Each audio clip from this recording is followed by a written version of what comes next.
자, 안녕하세요. 이번 시간에는 포지셔닝 전략에 대해서 보도록 하겠습니다.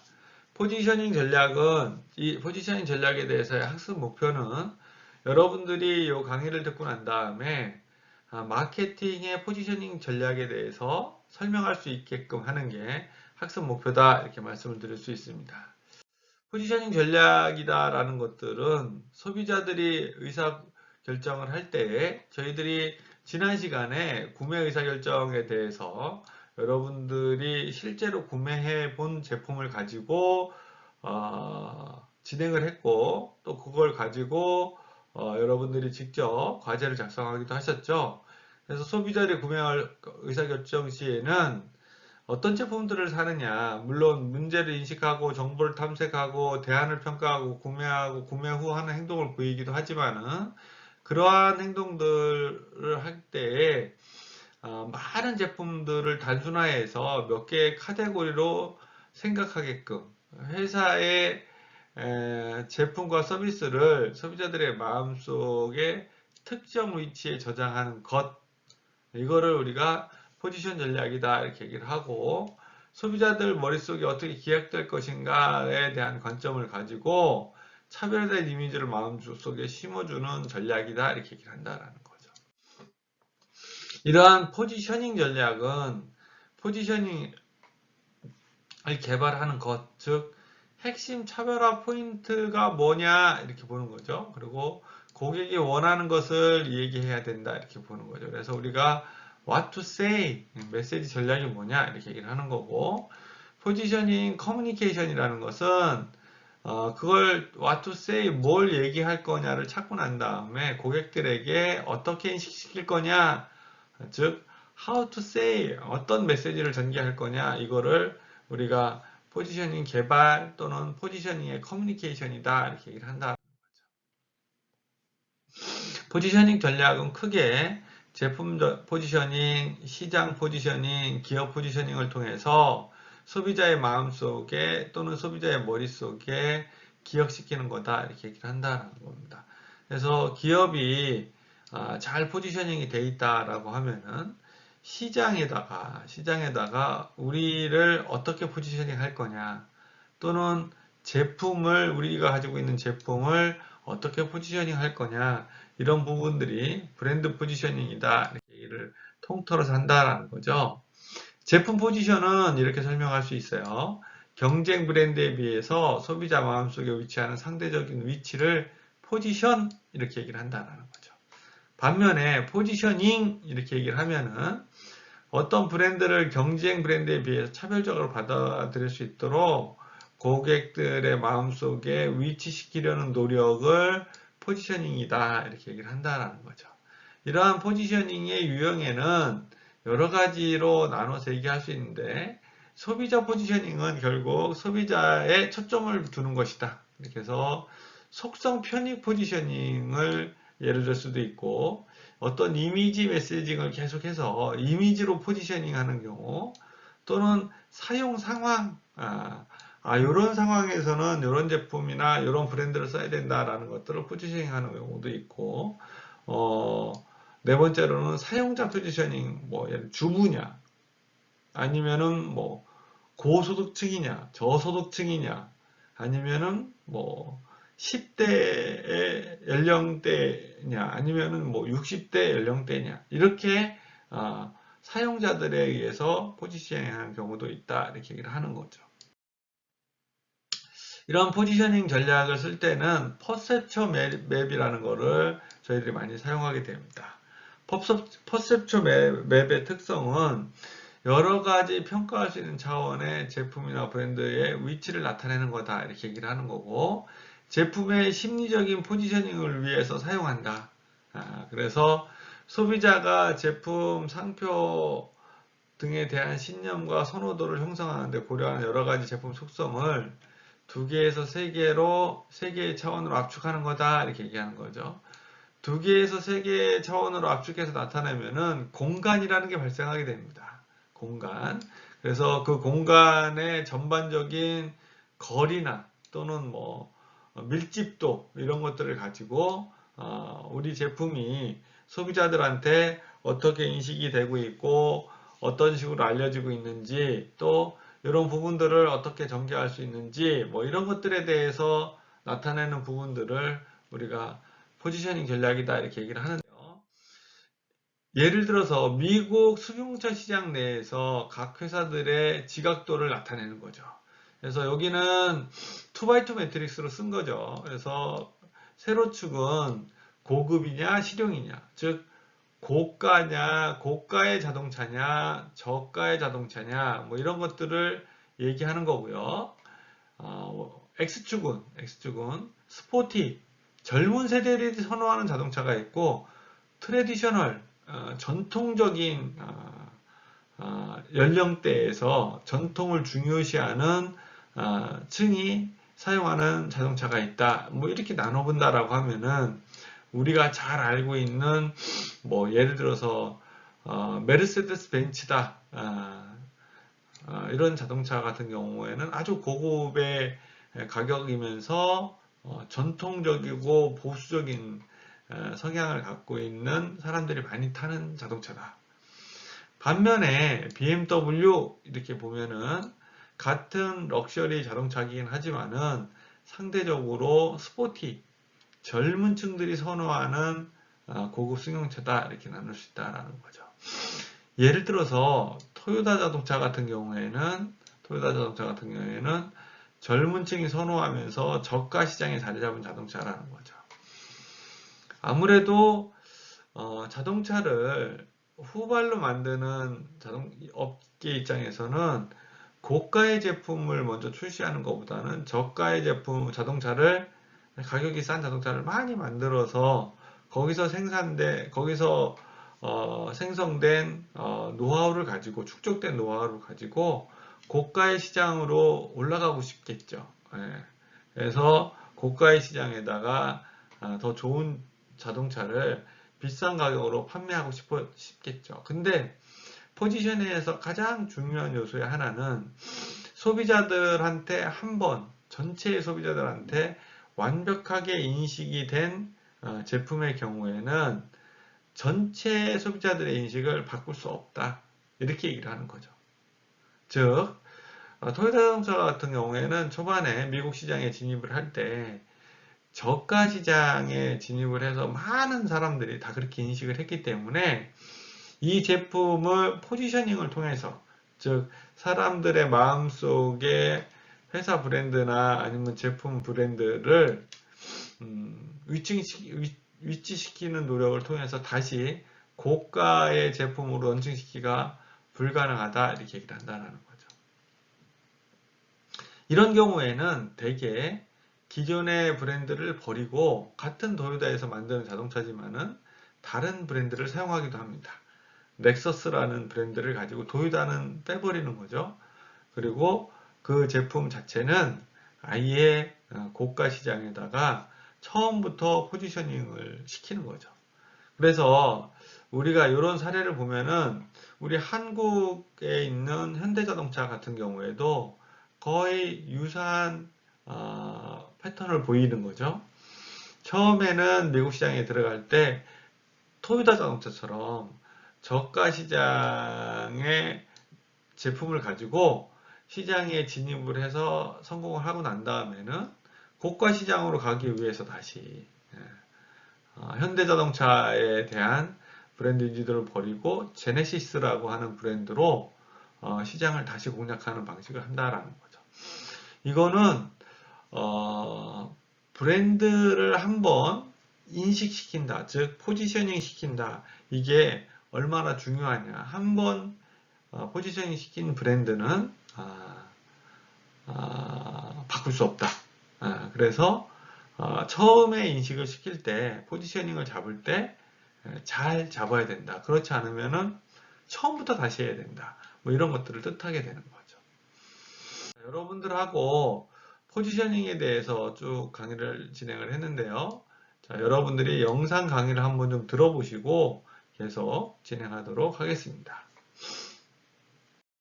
자, 그래서 단일 다수 표적 시장을 정하고 나면은 포지셔닝을 해요. 포지셔닝은 잘 보세요. 포지션과 포지셔닝이 있어요. 포지션은 어떤 특정한 위치를 말해요. 포지셔닝은 어떤 특정한 위치에 기억되게 하는 작업을 얘기해요. 그래서 우리가 포지션을 얘기할 때는 어떻게 포지션을 잡기 위해서 어떤 포지셔닝을 할 거냐 이렇게 얘기를 해요. 포지셔닝은. 그래서 사람의 마음에 기억시키는 거다 이렇게 얘기를 하는데, 차별화된 이미지를 마음속에 심어주는 거다 이렇게 얘기하는데, 제가 아까 소비자 행동 분석을 얘기할 때 이렇게 말씀을 드렸어요. 현대적 마케팅의 시작이자 종점이 소비자다 이렇게 얘기를 했잖아요. 근데 그 소비자들의 마음속에 동그라미 4개라고 하는 브랜드를 심어주는 거를 포지셔닝이라고 해요. 그래서 결국에는 소비자들 행동을 분석해가지고 그거를 딱 하는 게 현대 마케팅의 시작이다, 끝이라는데, 근데 그 소비자들을 어떻게 컨트롤하냐면은 포지셔닝을 시키는 거죠. 그래서 마케팅을 또 인식의 싸움이다라고 얘기를 해요. 이게 무슨 얘기냐면은 우리는 가격이 비싸면은 품질이 어떨 거라고 얘기를 하죠? 생각을 하죠? 좋을 거다라고 생각해요. 근데 그거는 가격하고 품질은 상관관계가 nothing이에요. nothing. 관계가 없어요. 자, 그걸 한번 테스트를 해볼게요. 여러분들이 알 수 있도록. 볼펜 내려놓으시고, 뭐 적을 거 없으니까 볼펜 내려놓으시고 의자 뒤로 이렇게 편하게 기대보세요. 그리고 이제 오후 시간에 좀 졸리니까 눈도 한번 이렇게 감아보세요. 좀 편안하신가요? 말씀을 하셔야 됩니다. 좀 편안하신가요? 네. 대답을 하셔야 돼요. 샤넬 이러면은 샤넬 넘버 5 이러면은 향수죠. 여성의 이미지가 떠오릅니까? 남성의 이미지가 떠오르십니까? 여성의 이미지가 떠오르시죠. 여성의 이미지 중에서도 10대, 20대의 아주 하이틴한 여성의 이미지가 떠오르십니까? 40대, 50대의 중년 여성의 이미지가 떠오르십니까? 40대, 50대. 그렇죠. 40대, 50대의 중년 여성의 이미지가 떠오르죠. 40대, 50대의 중년 여성의 이미지 중에서도 일선 생활 현장에서 열심히 일을 하는 비즈니스 우먼의 이미지가 떠오르십니까? 큰 저택에서 여유롭게 정원에서 산책을 하고 있는 부유층 여성의 이미지가 떠오르십니까? 부유층. 네, 부유층 이미지가 떠오르시죠. 네, 이제 눈을 떠보십시오. 저는 그냥 샤넬 넘버 5 이렇게 얘기를 하면은 사람들은 여자, 여성, 그것도 구체적으로 40, 50대의 중년 여성, 소득이 많고 부유층의 중년 여성 이렇게 떠오르는 거예요. 그래서 샤넬 넘버 5는 10ml, 15ml 정도 되는 냄새나는 물을 12만 원, 14만 원에 팔아요. 면세점에서. 우리나라 남자들이 해외에 갔다 올 때 가장 많이 사는 선물이에요. 저희 집사람도 맨날 얘기, 이것 좀 그만 사오라고. 근데 똑같은 10ml, 15ml짜리 냄새나는 물이 있어요. 저는 물리학과인데 이걸 화학식으로 현미경으로 들여다보면 똑같아. 근데 미샤에서 나오는 그 똑같은 화학 방정식의 냄새나는 물은 7,500원이에요. 왜? 사람들이 미샤 이러면은 뭘 떠올려요? 아무것도 떠올려요. 그냥 뭐 젊은 층이 사용하는 브랜드인가 화장품인가 보다 뭐 하는 이렇게 떠올리지, 구체적으로 여성, 뭐 연령대, 부유층 이런 거 아무것도 떠오르지 않는다. 즉 가격하고 품질하고는 상관관계가 nothing이라고 하면은 인식하고 가격하고는 상관관계가 매우 높아요. 한 번 더 해볼까요? 또 눈을 한번 감아보세요. 현대 이러면은 남성의 이미지가 떠오릅니까? 여성의 이미지가 떠오릅니까? 남성의 이미지가 떠오르죠. 남성 중에서도 사무실에서 이렇게 와이셔츠, 흰색 와이셔츠를 입고 사무를 보고 있는 오피스 남성의 워커의 이미지가 떠오르니까 공사 현장에서 작업물을 쓰고 작업화를 신고 도면을 들고 뛰어다니는 노동자, 그러니까 현장 작업자의 이미지가 떠오르십니까? 그렇죠. 현장 작업자의 이미지가 떠오르는 거죠. 눈을 떠보세요. 저를 한번 보세요. 현대나 아까도 잠깐 얘기했던 것처럼 현대자동차는 현대건설하고는 전혀 다른 회사죠. 정주영 회장이 있을 때는 같았지만 이제 완전히 분리가 다 돼서 현대건설하고 현대자동차하고는 전혀 다른 회사고, 현대자동차는 생산량을 따졌을 때 뭐 세계 5대 메이커에 들어갔던 차고, 현대자동차 그랜저 같은 경우는 세계 명차의 반열에 올라 있는 건데, 우리나라 사람들은 현대라는 소리를 들으면은 경부고속도로, 성수대교, 뭐 건설 현장, 노동자 이런 것들을 떠올린다는 거죠. 그러니까 명차하고 매칭이 되질 않는 거예요. 그러니까 우리나라 사람들한테는 절대 그랜저가 명차가 될 수도 없고 더 비싼 가격을 받을 수도 없는 거죠. 왜? 인식이 현대라는 소리를 듣는 순간 작업자, 노동자, 고속도로 건설을 생각하지 벤츠, BMW, 아우디를 생각하지 못한다는 거예요. 인식에 의해서 가격이 결정되는 거다 이렇게 얘기를 하는 거죠. 인식에 의해서 가치가 결정이 되는 거다. 한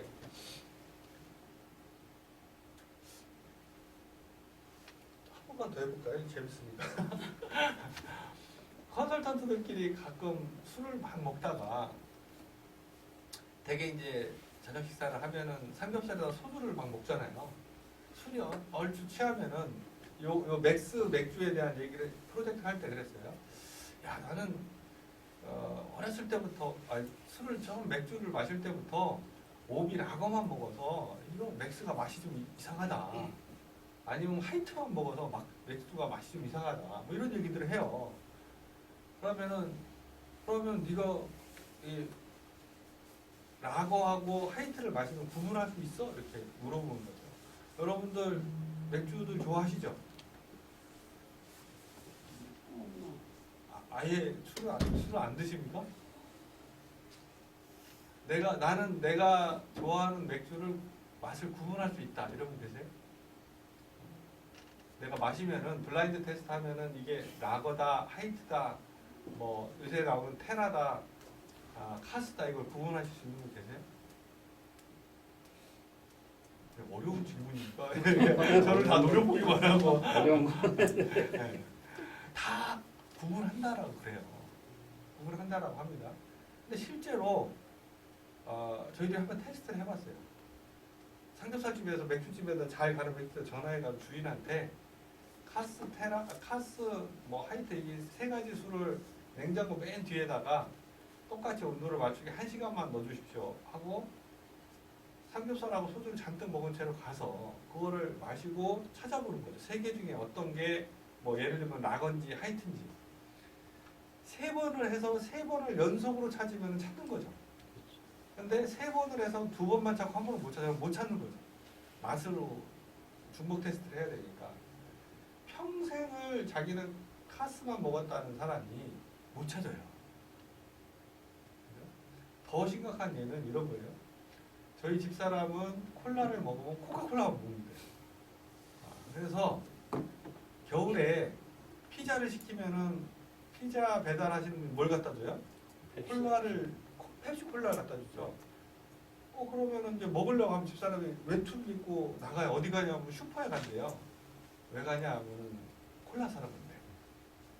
아니 콜라 여기 온 거 있다라고 하는데 집사람이 뭐라 하냐. 자기는 어렸을 때부터 코카콜라가 먹어도 펩시는 안 먹는다는 거예요. 펩시 콜라가 많아 냉장고에 넣어놓지도 않아. 그러고 나가서 그 추운데 사서 콜라를 마시면서 뭐라고 얘기하냐면은 야 역시 콜라는 코카콜라가 맛있다 이렇게 얘기를 해요. 바깥에서도 가끔 만나면은 시간이 서로 없으니까 롯데리아 같은 데서 햄버거를 먹어요. 그러면 잠깐 얘기하고 헤어져요. 여의도에서. 거기 롯데리아 가면은 콜라를 주잖아요. 맛있다고 리필을 해가지고 롯데리아에서 또 먹어요. 제가 3년 전인가 롯데리아 프로젝트를 하는데 저는 처음 알았어요. 롯데리아에 하는 콜라는 100% 펩시래요. 한 군데도 콜라가 들어가 있지 않대요. 근데 어떻게 된 거예요? 이 컵에 뭐라고 써 있어요? 롯데리아라고 써 있잖아요. 그래서 제가 그걸 알고 집에를 가서 집사람한테 롯데리아, 그 여의도 앞에 롯데리아 저희 회사 앞에 바로 파는 롯데리아에서 파는 게 코카콜라가 아니라 펩시콜라라네? 내가 이렇게 얘기를 했어요. 집사람이 뭐라 그러겠어요? 얼굴이 하얗게 싹 바뀌더니 그럴 리가 없다라는 거야. 내가 어렸을 때부터 코카콜라만 먹었는데 그 맛을 모르겠느냐. 얼굴 안색이 싹 바뀌면서 그러더라고요. 그래서 제가 뭐라 그랬게요? 맞다. 그럴 리가 없다. 코카콜라다. 거기서 우겼으면 큰일 날 것 같더라. 인식의 싸움이라는 거예요. 인식의. 사람의 맛은 바깥에 써 있는 코카냐 카스냐 뭐 이런 거에 의해서 결정이 되는 거지 실제 주관적 객관적이지 않다라는 거죠. 그래서 제품 포지션하고 포지셔닝하고 구분이 돼야 되고 그래서 나오는 게 퍼셉츄얼 맵이라는 게 있어요. 퍼셉츄얼 맵은 지각도라는 말을 쓰는데 이거는 현대자동차 프로젝트 저희들이 제네시스를 할 때 잡았던 것 중에 하나인데 잘 보세요.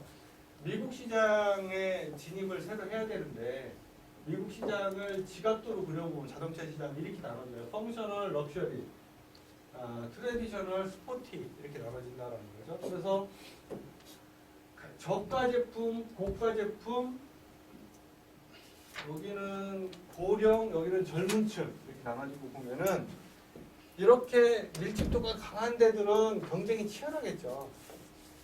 그러니까 밀집도가 강하지 않은 데를 찾아 들어가기 위해서 어디가 경쟁이 심한가를 보는 거고 또 하나는 우리가 타겟으로 하는 뭐 예를 들면은 BMW나 제네시스가 고급 차종으로 들어가려고 한 거니까 BMW나 메르세데스 벤츠나 이런 것들이 어느 위치에 있는지를 봐야지만 내가 그걸 보고 잡아가는 거죠. 근데 BMW 같은 경우에는 고급이면서 스포티한 쪽 젊은 층들이 선호를 하고 벤츠 같은 경우는 고급이면서도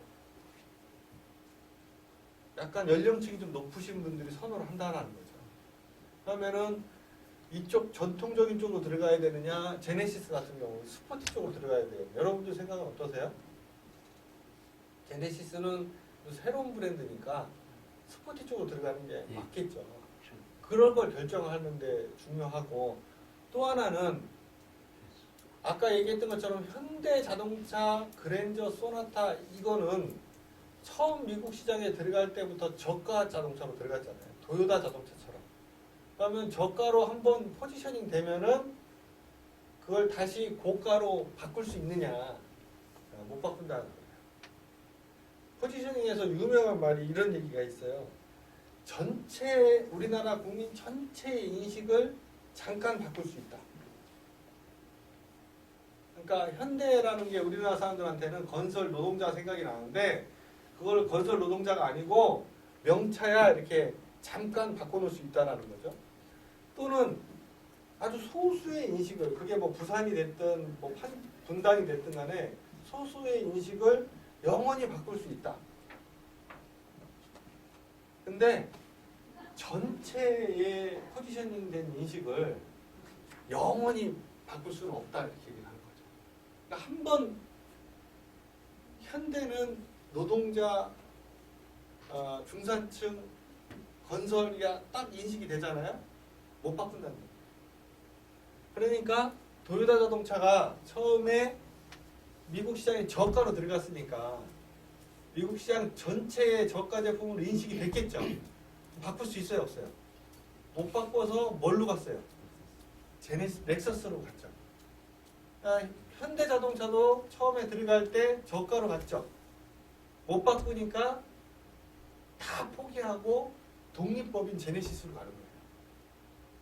세상에 없는 법인을 다시 만들어서 갈라니 얼마나 힘들겠냐죠. 그러니까 처음에 잡을 때 제대로 잡지 않으면은 나중에는 새로 시작해야 된다라는 거죠. 자, 강의를 잘 들으셨나요? 포지셔닝 전략은 시장을 세분화하고 표적 시장을 선정하고 그 선정된 표적 시장 안에 우리 제품이나 브랜드나 아니면은 뭐 회사를 어떻게 인식시킬 거냐 이런 부분들을 하는 전략이다 이렇게 얘기를 하기 때문에 굉장히 중요한 전략이다라고 말씀을 드릴 수 있고요. 이런 포지셔닝을 하기 위한 방법에는 일단 시장을 나눠야 되니까 시장을 어떻게 나눌 것이냐 뭐 이런 것들이 중요하다는 거죠. 그래서 시장을 나누는 방식에는 앞에서 말씀드리는 것처럼 연령대로 나누기도 하고 또는 어떤 특정 소비자들의 구매 행동에 따라서 나누기도 하고 지역적 특성에 의해서 나누기도 한다.